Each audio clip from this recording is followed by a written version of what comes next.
السلام علیکم ورحمۃ اللہ وبرکاتہ۔ الحمد للہ وکفا وسلام علی عبادہ الذین اصطفیٰ۔ احسن اوپن اکیڈمی میں آپ کا خیر مقدم ہے، اور میں حافظ منظور احمد تجوید القرآن کے حوالے سے آپ تک چند دروس پہنچانے کی سعادت حاصل کر رہا ہوں۔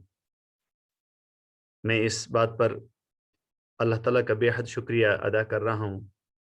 کہ اللہ تعالیٰ کی طرف سے مجھے یہ سعادت حاصل ہو رہی ہے، اور اپنے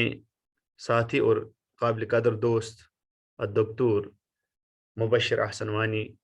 المدنی حفظہ اللہ کا بھی شکریہ ادا کر رہا ہوں، جنہوں نے مجھے یہ موقع فراہم کیا۔ تجوید القرآن یہ ایک اہم اور عظیم فن ہے، کیونکہ اس کا تعلق براہ راست اللہ تعالیٰ کی عظیم کتاب قرآن حکیم کے ساتھ ہے۔ قرآن حکیم ایک آفاقی کتاب ہے، ایک عظیم کتاب ہے۔ جس رات میں اللہ تعالیٰ نے اس کتاب کا نزول کیا، وہ رات افضل، وہ مہینہ بھی افضل، جو فرشتہ وہ کتاب لے کے آیا وہ فرشتہ افضل، اور جن پہ اس قرآن کا نزول ہوا وہ تمام کائنات میں افضل، یعنی محمد الرسول اللہ صلی اللہ علیہ وسلم۔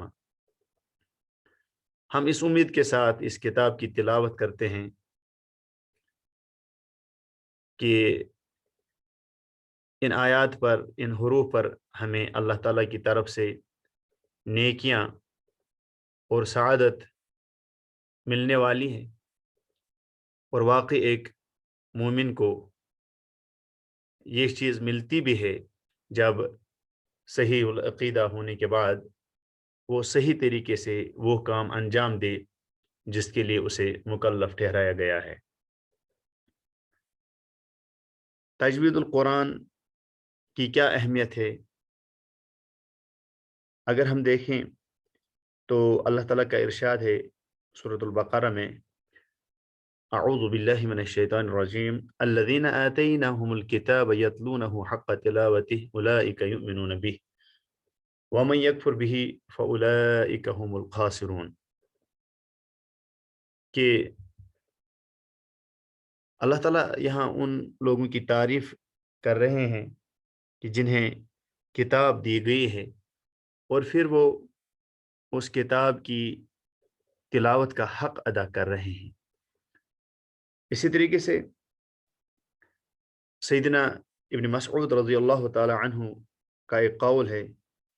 التبیان فی حملۃ القرآن کے حوالے سے میں آپ تک یہ پہنچا رہا ہوں۔ ان کا فرمان ہے کہ اگر میں قرآن کریم کی ایک سورت کی تلاوت ترتیل کے ساتھ کروں تو مجھے یہ اس بات سے پسند ہے کہ میں بے ترتیل پورے قرآن حکیم کی تلاوت کروں، یعنی اگر قرآن کریم کی ایک سورہ مبارکہ کی تلاوت ترتیل کے ساتھ کی جائے، وہ اسے پورے قرآن کو اگر بے ترتیل پڑھا جائے اس پہ فوقیت دیتے ہیں۔ اور اللہ تعالیٰ کا بھی فرمان ہے